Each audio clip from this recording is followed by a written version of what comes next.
Hello, everyone, and welcome to Chapter 9, Dynamics of Interpersonal Relationships. Previously, we've been discussing a lot of the emotions. Now we're going to be discussing some of the dynamics of what interpersonal relationships are, as well as why they form and how they form. So let's go ahead and dive right on in to the dynamics. So, interpersonal relationships, there are three primary social needs that affect or our desire to interact with others. We want inclusion, to be included in activities and have others involved with our activities. Have you ever gone to a movie alone? Not usually the most fun thing. It's a lot more fun to do it with people. Have you ever played basketball alone? That's a lot harder to do without people and people doing it with you. So there are a lot of our activities are things that cannot be done on our own. So as a result, we need inclusion to engage with others. Another reason why is for control, to influence over the relationships we establish with others, also allow others to have some influence with us. Control and influence tend to have a negative connotation, that I am influencing you like some sort of puppet master to try to make you do what I want. But it's a lot less underhanded as that. Instead, it is usually like, hey, I don't want to do the dishes today. Can you do the dishes? Or, you know what? Um, I don't really like to go to the botanical garden, but you know what? I'll go ahead and do that if you also want to play video games with me a little bit later. So it's those sorts of give and takes, those influences that we have over others, as well as, you know what? Hey, can you pass the salt? Sure, thank you. So we engage with control, we influence others in our relationships to get what we want, and then we are also influenced by others. And then lastly, we gain affection. We give and receive love, warmth, support, and intimacy, things that are human needs, and we want to be sure that we are engaging with those. Those are big reasons that affect our desire to interact with others. Have you ever felt lonely or felt bored? A lot of times, those are facilitative emotions that are reflective of these needs.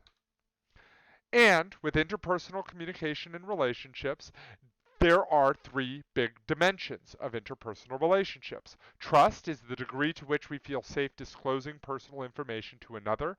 By engaging in some self disclosure, that allows for us to build relationships. And then once there's self disclosure, that also increases intimacy, which is degrees to which we can be ourselves in front of another person and still be accepted by him or her. That again is created through intimacy. And then, self-disclosure. And then we also have interpersonal power, the ability to influence another in the direction you desire. This is that influence we have over others.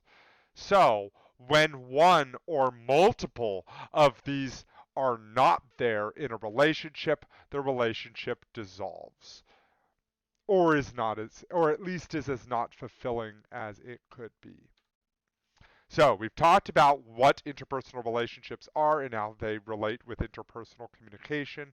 Now we're going to be discussing why it is that we form into relationships, and there are many reasons why we form into relationships. We start with appearance.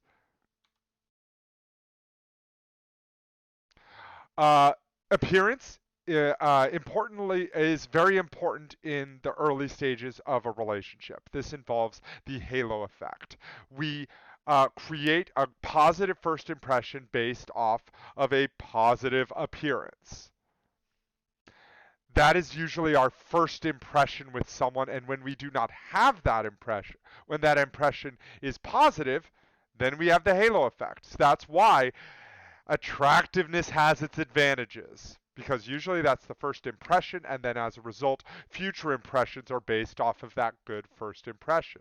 Whereas we also have the horns effect, which is a negative first impression can also create negative interactions, and usually our first impression is the appearance. Ordinary looking people with pleasing personalities are also likely to be judged as attractive, and physical factors are less important as the relationship progresses.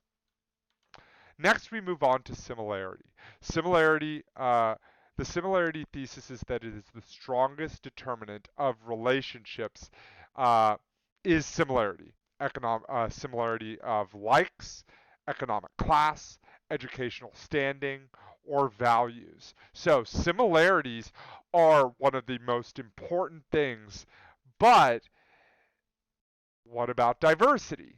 So it is one of those things that it usually is why we form into relationships, because it is validating. Because if I am one way and someone else is like me too, then that's very validating in a lot of my things. Same thing with beliefs.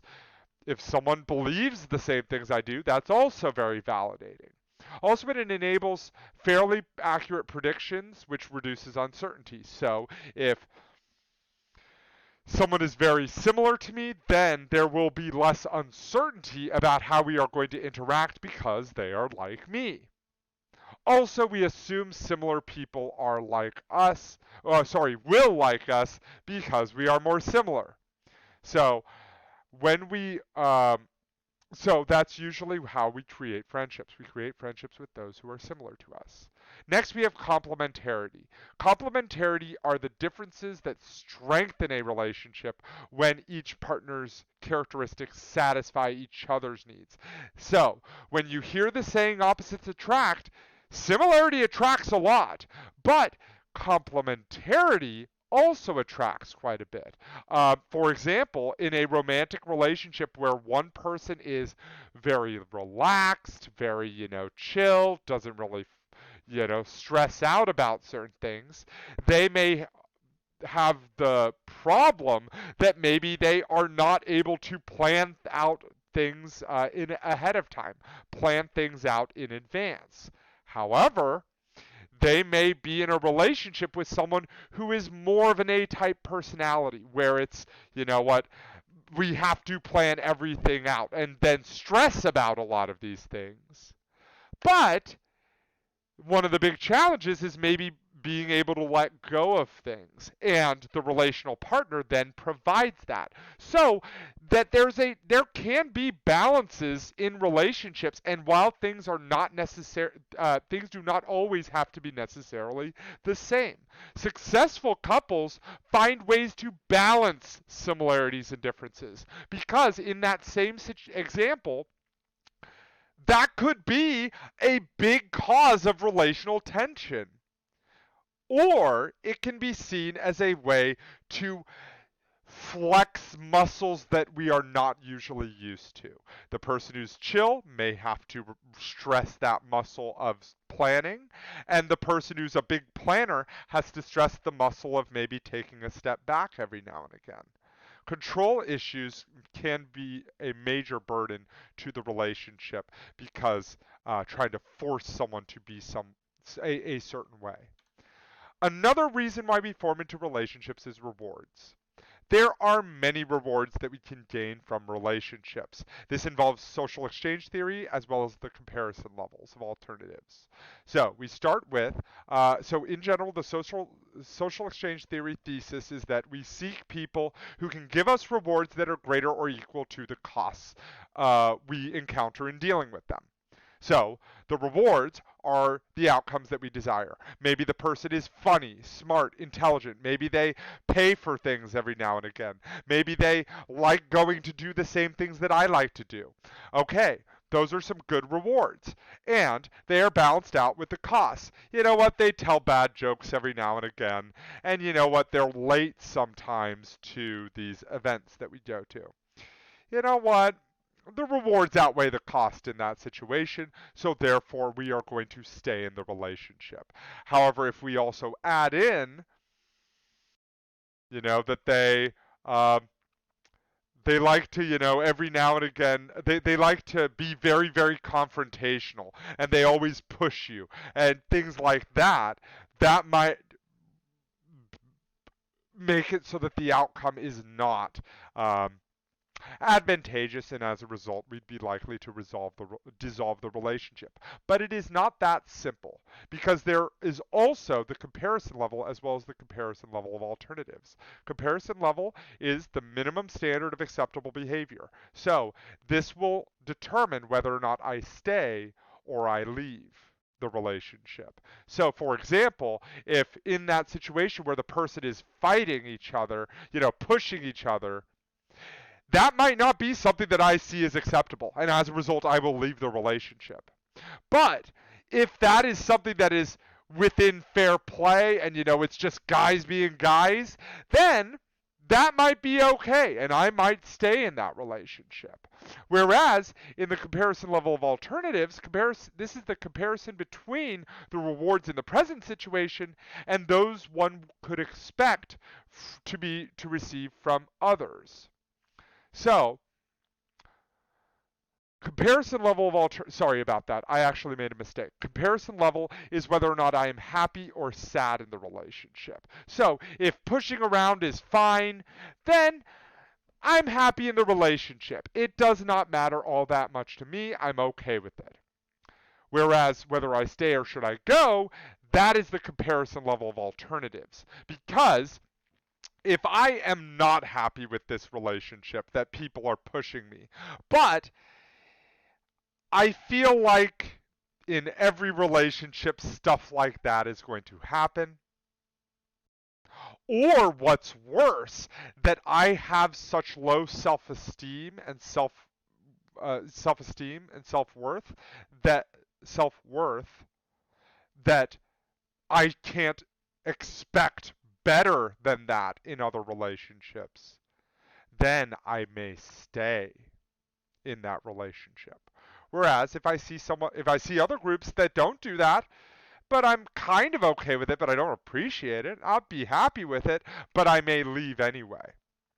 Good example of this is in a romantic relationship, all the things are going great. It meets the minimum standard of behavior, and in fact, it's probably better. And the rewards outweigh the costs and all that. But I see this other romantic partner that is even better.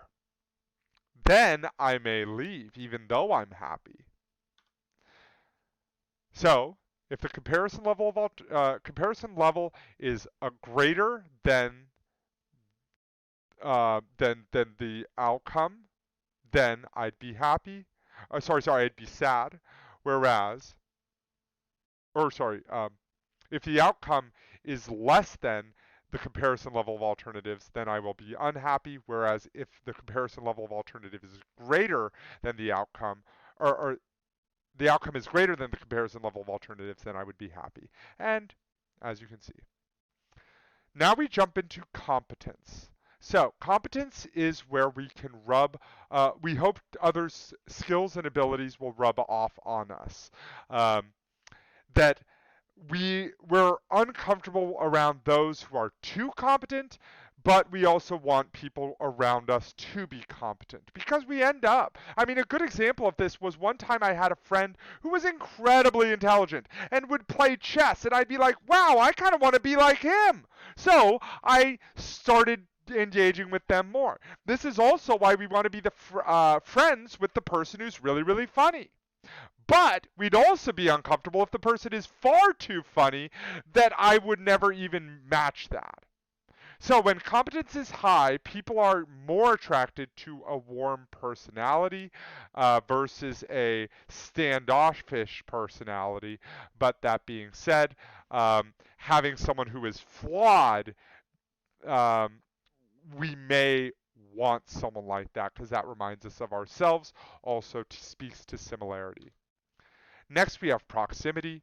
Proximity is developing relationships with people with whom we interact frequently, even in cyberspace. So, in general, the people who we interact with more, we tend to form into relationships with more.